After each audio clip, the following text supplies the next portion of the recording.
Pernahkah Anda merasa sudah bekerja sangat keras, banting tulang dari pagi hingga larut malam selama sebulan penuh?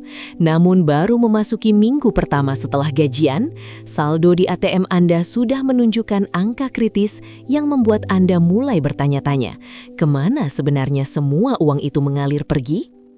Fenomena ini bukan hanya sekedar nasib buruk atau kebetulan semata, melainkan sebuah realita pahit yang dialami oleh jutaan pekerja yang merasa sudah memiliki pendapatan cukup namun tetap hidup dalam kecemasan finansial setiap akhir bulan tanpa sisa sedikit pun. Kita seringkali terjebak dalam ilusi bahwa masalah keuangan kita akan selesai jika gaji kita naik atau jika kita mendapatkan bonus besar.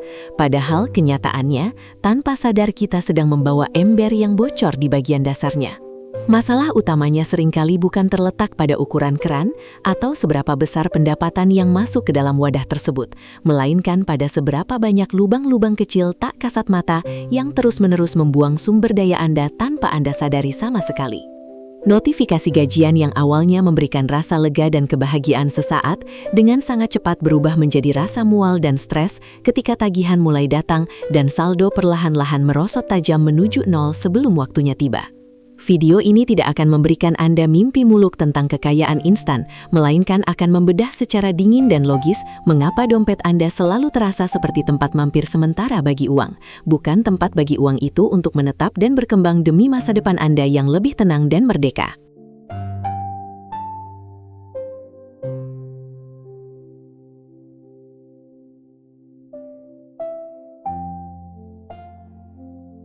Jika kita melihat lebih dalam ke dalam pola perilaku kita sehari-hari, ada sebuah malfungsi psikologis yang sering kita sebut sebagai mekanisme pembenaran diri lewat istilah self-reward, yang sayangnya sudah sangat salah kaprah dalam penerapannya.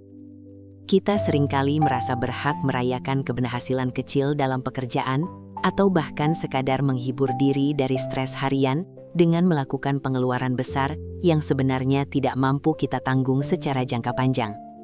Analogi ember bocor tadi sangat pas untuk menggambarkan kondisi ini, di mana Anda sibuk mengisi air ke dalam ember tersebut tanpa pernah mau menambah lubang kecil di bawahnya karena Anda menganggap lubang itu terlalu remeh untuk diperhatikan. Setiap kopi kekinian yang Anda beli setiap hari, setiap pesanan makanan online yang sebenarnya bisa Anda masak sendiri, hingga setiap barang diskon yang sebenarnya tidak Anda butuhkan, adalah tetesan air yang keluar dari lubang tersebut secara konsisten. Akumulasi dari keputusan-keputusan kecil yang dianggap remeh inilah yang secara sistematis menghancurkan pertahanan ekonomi Anda dan membuat Anda selalu berada dalam mode bertahan hidup dari gajian ke gajian.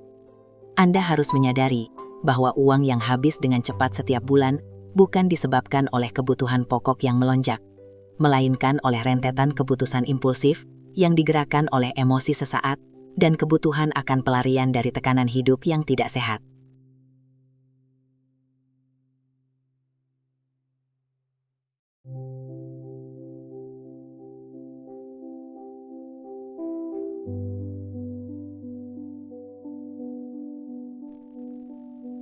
Memahami paradoks kebocoran halus ini adalah langkah pertama yang paling krusial bagi siapa saja yang ingin memiliki kedamaian pikiran dalam mengelola keuangan pribadi mereka secara lebih bermartabat dan logis.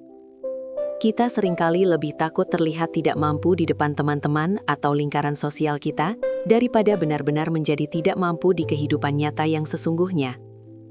Tekanan untuk selalu tampil relevan dan mengikuti standar gaya hidup orang lain membuat kita rela membuang hasil kerja keras kita untuk hal-hal yang nilai kegunaannya hanya bertahan selama beberapa jam atau beberapa hari saja. Paradoksnya adalah semakin keras kita berusaha menutupi lubang keuangan kita dengan pengeluaran baru untuk kebahagiaan semu, semakin lebar pula celah kemiskinan yang kita gali untuk diri kita sendiri di masa depan yang akan datang. Dalam pembahasan ini, kita akan masuk ke dalam logika yang sangat praktis untuk mengidentifikasi di mana letak kebocoran-kebocoran tersebut dan bagaimana cara menghentikannya sebelum semuanya terlambat dan Anda kehilangan kendali atas hidup Anda sendiri. Anda harus berani jujur pada diri sendiri bahwa uang yang hilang itu adalah waktu hidup Anda yang tidak akan pernah bisa kembali lagi, sehingga membuangnya secara percuma sama saja dengan membuang sebagian dari umur Anda secara cuma-cuma tanpa ada manfaat yang nyata. Fokus kita adalah mengubah cara pandang Anda dari seorang konsumen yang reaktif menjadi seorang pengelola keuangan yang proaktif dan memiliki visi yang jelas tentang arti kekayaan yang sejati dan kebebasan yang hakiki.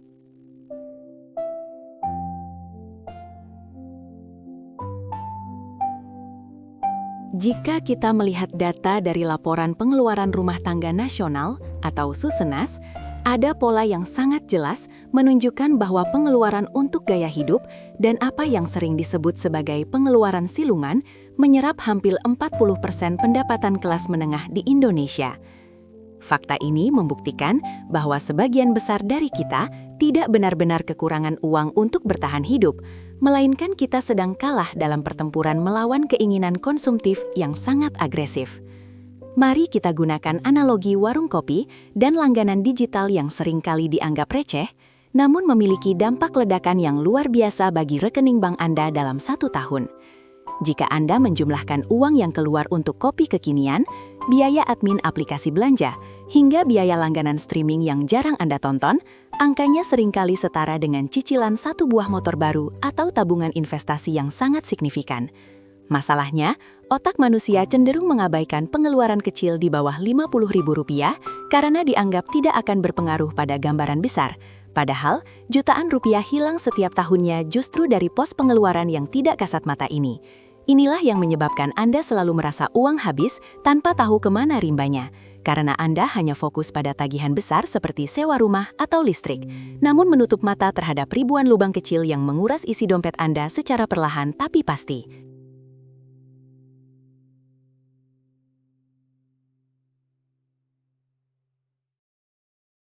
Fenomena lain yang sangat mematikan adalah lifestyle inflation atau inflasi gaya hidup, di mana setiap kali ada kenaikan pendapatan, standar hidup seseorang secara otomatis ikut naik tanpa ada jeda untuk menabung. Data menunjukkan bahwa masyarakat kita cenderung meningkatkan gengsi seiring dengan meningkatnya jabatan, sehingga saat gaji naik 2 juta rupiah, pengeluaran justru melonjak 3 juta rupiah karena keinginan untuk dianggap sukses oleh lingkungan sekitar. Bayangkan seperti pengemudi ojek online yang baru mendapatkan bonus besar, namun bukannya menyisihkan uang itu untuk cadangan bahan bakar, ia justru langsung menggunakan bonus tersebut untuk makan di restoran mahal yang harganya setara dengan hasil tarikan seharian. Ini adalah jebakan mental yang membuat Anda tetap miskin, meski penghasilan Anda sudah masuk kategori 2 digit, karena Anda memperlakukan uang sebagai tiket untuk berbelanja, bukan sebagai alat untuk membangun kebebasan finansial. Anda terjebak dalam perlombaan yang tidak ada garis finishnya, di mana setiap kenaikan gaji hanya berarti cicilan yang lebih besar, gadget yang lebih mahal, dan gaya hidup yang semakin membebani pundak Anda sendiri setiap harinya.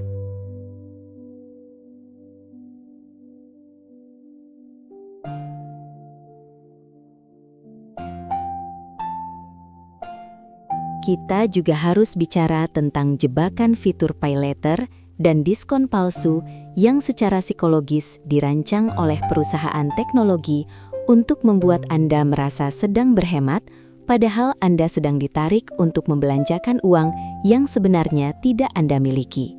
Penggunaan skema beli sekarang bayar nanti telah menciptakan ilusi daya beli yang semu, di mana orang merasa mampu memiliki barang mahal hanya karena cicilannya terlihat kecil per bulan tanpa menghitung bunga dan biaya admin yang jika ditotal menjadi sangat tidak logis. Ini adalah bentuk pencurian terhadap masa depan Anda sendiri, di mana Anda sudah menggadaikan penghasilan bulan depan untuk barang yang nilai kegunaannya mungkin sudah hilang saat tagihan itu datang menagih. Diskon besar-besaran seringkali hanyalah alat pemicu hormon dopamin yang membuat Anda merasa menang saat berbelanja. Padahal kemenangan yang sebenarnya adalah saat Anda mampu menahan diri untuk tidak membeli barang yang tidak esensial bagi kehidupan Anda. Selama Anda masih menganggap diskon sebagai alasan untuk mengeluarkan uang, Anda akan selalu menjadi mangsa empuk bagi algoritma pemasaran yang memang didesain untuk memastikan rekening Anda selalu kosong di akhir bulan tanpa sisa.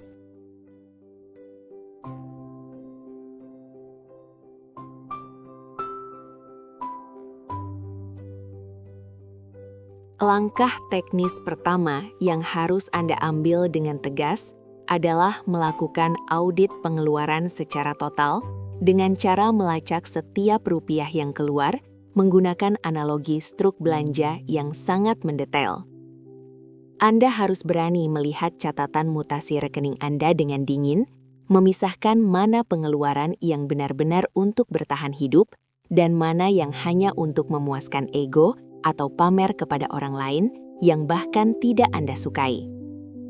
Proses ini mungkin akan terasa menyakitkan karena Anda akan menyadari betapa banyaknya uang yang Anda buang untuk hal-hal yang sama sekali tidak menambah kualitas hidup Anda dalam jangka panjang. Audit ini bukan bertujuan untuk membuat Anda hidup menderita, melainkan untuk memberikan peta yang jelas tentang di mana letak lubang bocor yang harus segera Anda tambal sebelum seluruh kapal finansial Anda tenggelam. Tanpa data yang jujur tentang diri sendiri, semua rencana untuk menabung hanya akan menjadi wacana kosong yang akan selalu gagal setiap kali Anda melihat barang menarik di etalase toko atau marketplace favorit Anda.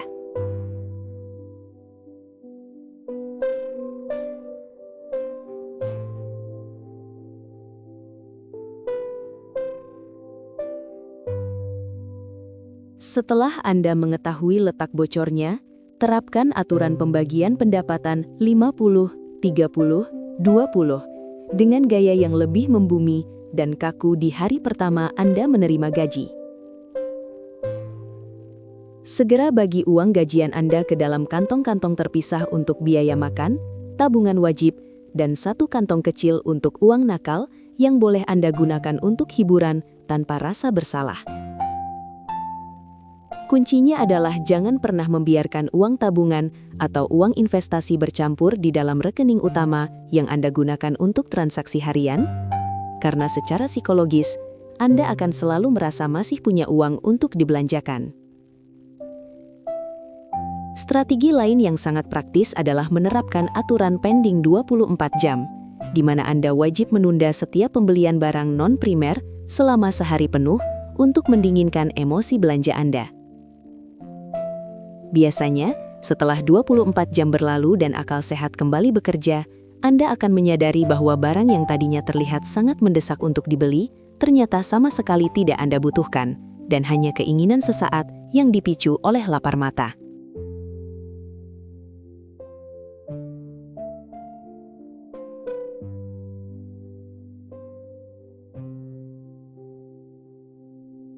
Prioritas tertinggi Anda setelah menutup kebocoran adalah membangun benteng dana darurat yang kuat, minimal senilai 1 bulan pengeluaran dasar Anda sebagai langkah awal menuju ketenangan pikiran yang hakiki.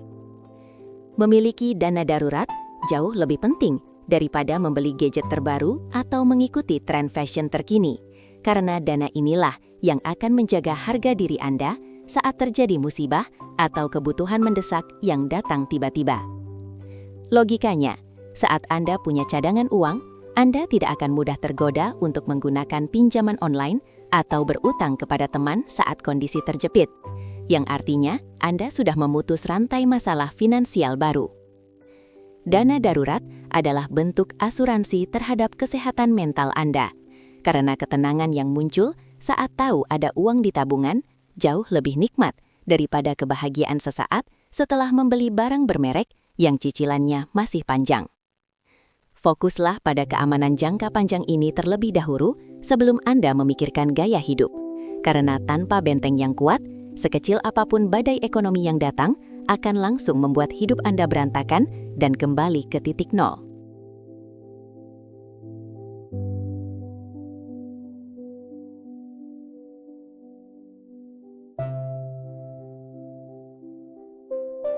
Pada akhirnya, kita harus sampai pada sebuah kesimpulan yang sangat jujur, bahwa alasan utama uangmu cepat habis setiap bulan adalah karena kamu lebih menghargai opini orang asing atau gengsi di depan teman daripada menghargai keringat dan waktu yang kamu habiskan untuk mencari uang tersebut. Anda rela bekerja keras selama ratusan jam setiap bulannya, namun dengan sangat mudah menyerahkan hasil kerja keras itu kepada perusahaan-perusahaan besar, hanya untuk mendapatkan barang yang tujuannya untuk pamer.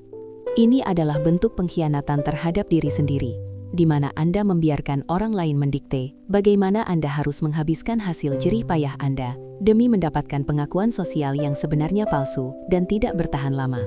Sadarilah bahwa setiap kali Anda melakukan pengeluaran impulsif, Anda sedang menukar kebebasan masa depan Anda dengan kepuasan instan yang hanya bertahan beberapa menit saja, sebelum akhirnya Anda kembali merasa kosong dan cemas.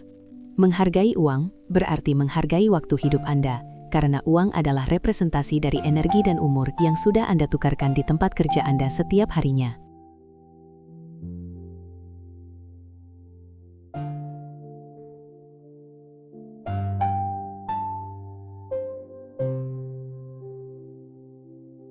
Aha momen yang harus Anda tanamkan dalam pikiran Anda hari ini adalah kesadaran bahwa setiap rupiah yang Anda buang secara percuma sebenarnya adalah jam kerja yang tidak akan pernah bisa kembali lagi ke dalam hidup Anda. Jika gaji Anda per jam adalah Rp50.000 dan Anda membeli barang seharga Rp500.000 yang tidak berguna, itu artinya Anda baru saja membuang 10 jam dari umur Anda secara cuma-cuma hanya untuk benda mati. Menyadari hal ini akan mengubah cara Anda melihat label harga di toko, di mana Anda tidak lagi melihat angka rupiahnya saja, tapi melihat berapa potong umur yang harus Anda korbankan untuk memilikinya. Dengan perspektif ini, Anda akan menjadi jauh lebih selektif dan pelit terhadap pengeluaran yang tidak memberikan nilai tambah nyata bagi kebebasan hidup Anda di masa depan. Kekayaan yang sejati bukan soal seberapa banyak yang mampu Anda belanjakan setiap bulan agar terlihat hebat, tapi seberapa banyak yang mampu Anda simpan untuk membeli kembali waktu dan kebebasan Anda di masa tua nanti agar tidak perlu lagi bekerja hanya untuk menyambung nyawa.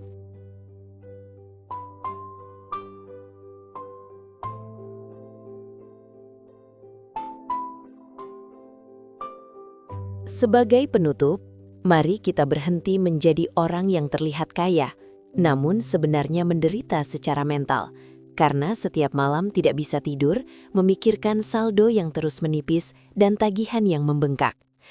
Mulailah menjadi orang yang diam-diam mapan, yang penampilannya mungkin biasa-biasa saja, namun memiliki rekening yang selalu hijau dan mental yang tenang karena kedaulatan finansial ada di tangan sendiri. Inner peace atau kedamaian batin hanya bisa dicapai ketika urusan uang Anda sudah selesai dan tertata dengan logis, bukan dari tumpukan barang yang justru memenjarakan Anda dalam rutinitas kerja yang melelahkan. Anda memiliki kekuatan untuk mengubah nasib keuangan Anda mulai detik ini juga, dengan cara menambal semua lubang kecil di ember Anda dan mulai menghargai setiap tetes air yang masuk ke dalamnya. Berhentilah hidup untuk mata orang lain, dan mulailah hidup untuk masa depan Anda yang lebih baik, lebih tenang, dan tentu saja jauh lebih merdeka dari segala bentuk kecemasan finansial. Merdeka secara finansial bukan tentang seberapa besar gaji Anda, tapi tentang seberapa besar kendali yang Anda miliki atas uang yang masuk dan keluar dari kantong Anda setiap bulannya.